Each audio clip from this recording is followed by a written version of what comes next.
Hi and welcome to my kitchen, mixing East flavors with a taste of the West. Thanks for joining me for another week's video.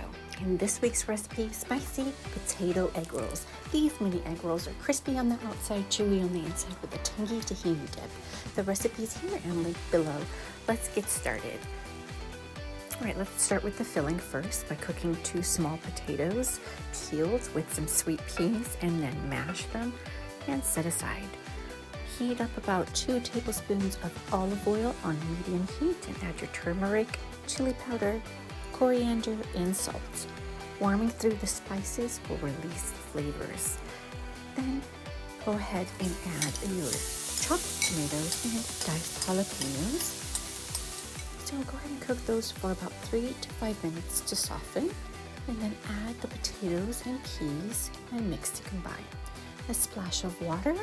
Mix to combine, add some chopped cilantro and juice of 1/2 of a lime, and then mix to combine and remove to cool. Okay, we're working with mini wontons next. Make sure you cover them with a damp paper towel to keep them moist and pliable while working. Using cooled filling, start with the outer edge and fold over, and then brush that opening with a little bit of a beaten egg that will work as the glue to shut these tight. You'd be surprised how this stays shut. So firmly but gently roll this shut. A closer look here.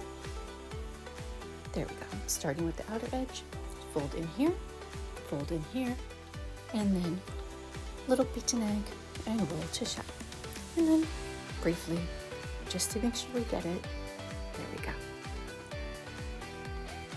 Make sure you finish all your egg rolls and cover them with plastic wrap. Heat up your oil. Test out your oil that they're ready to go. Sticks will go in at a time. Cook for about 2 minutes, and that is all you need to fry these up to golden brown. Drain them on a wire rack. Continue till all your egg rolls are cooked through, about 2 dozen. And then here's your tahini dipping sauce. You could use any dipping sauce, but this is one of my favorites. So I hope you like the recipe. Thanks for watching. Don't forget to like and comment below. Let me know how this came out for you. And don't forget to subscribe for new videos every Monday. I'll see you next week. Bye.